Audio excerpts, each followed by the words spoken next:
Okay, now we're back into the slopes unit. We're going to turn back to this page, okay? This should be done first, the second page, okay? You've done this before.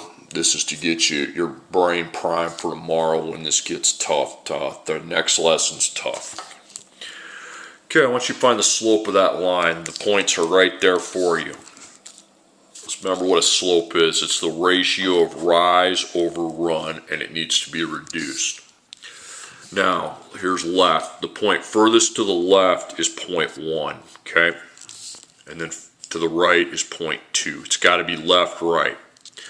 Okay, you put your pencil on 0.1, then you move up or down. If you're moving down, you got to count by negatives. So I'm moving down, -1, -2, okay? -2 is your rise. Then the run, 1, 2, 3, 4. -2 over 4. Now get out your multiplication table, look up 2 and 4, because that can be reduced. The slope needs to be reduced at this point unless I tell you differently. 2 and 4 are both in row number 2, so we would divide them by 2, and it reduces to -1 over 2, okay? And that is known as M, your slope. Why they call it M, I don't know.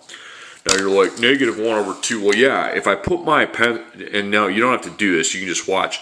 Look at that point. If you go down 1, forward 2, you're on the line. Down 1, forward 2, you're on the line. Down 1, forward 2, you'd be on the line if your idiot teacher could do it right, okay? But that's your ratio. Every time it goes down 1, it goes forward 2.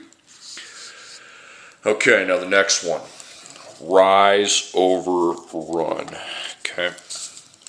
The left hand, closest to the left is 0.1, closest to the right is 0.2. We want to move forward, not backwards. Okay, so rise, well this time the rise is positive. 1, 2, 3, 4, so 4. It's positive 4 this time because I was going up. And this forward part is always by positive. 1, 2, 3, 4, 5, 6, 7, 8, 9. Okay. Okay, so you got 4/9. Can you reduce 4/9? Well, I think on the multiplication table, the only place they're in is the first row. I mean, you can divide them by 1, but it just stays the same. 4 divided by 1 is 4. 9 divided by 1 is 9. Okay. Equals M. Now, next part. Some people got this, some people not as good, okay? Well, you're going to have to get it down for tomorrow.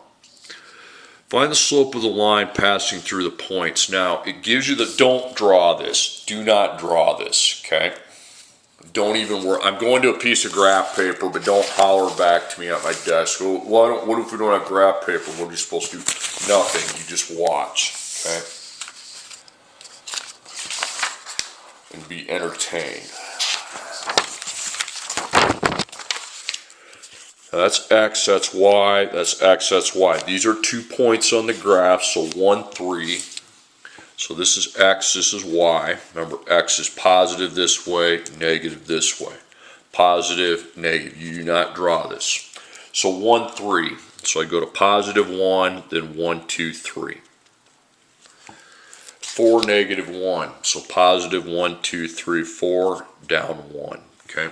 Because +4 this way, and then negative on 1's this way. Now, this is 0.1, this is 0.2, and I could easily find the slope, but you don't have graph paper, so what are you supposed to do? Well, you're supposed to use your y minus y over x minus x formula. Now, don't be stubborn here, okay? Set up the fractions with the minuses right now, okay? Right now. Minus, minus. Now, which pair am I going to put first? Well, whichever pair has the higher x goes first. That's what I'm going to do. Well, 4 is higher than 1. This is your starting point, okay? Remember, y goes over x. So this is before the minus. So -1 before, and then 4 on the bottom, okay? Now go after the minus. Y goes over the x, 3 over 1.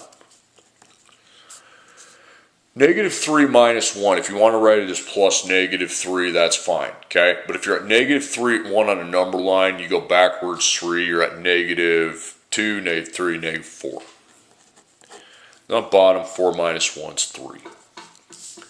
Now look up 4 and 3 on the multiplication table. You're not going to find them in any common row but the first row.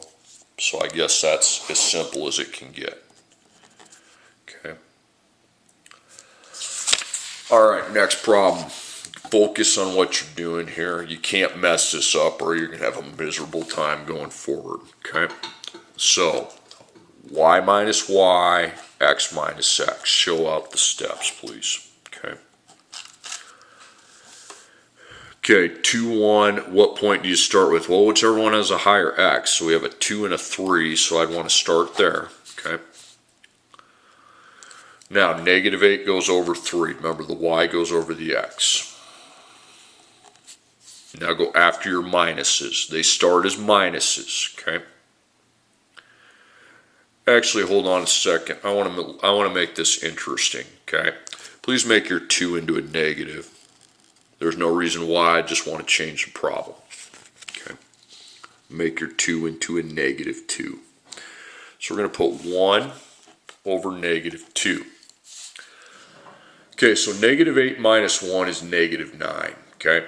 If you're at negative 8, you go backwards 1, that'd be negative 9. You can make it plus negative 1 if you want. It still doesn't change the fact that it's negative 9. Now, when you have minus and negative, that goes plus, plus. That's when you do the plus, plus, when you have minus of a negative number. So it's really 3 plus 2. 3 minus negative 2 is the same as 3 plus positive 2. That's 5. Look that up on a multiplication table. There'd only be, you'd only have it in the first row. So there you go. Okay. Focus on the y minus y, x minus x. You set up your minuses first. Pick your higher x to put in front of the minuses, then behind it. Again, you only change it to plus plus if you have minus followed by a negative.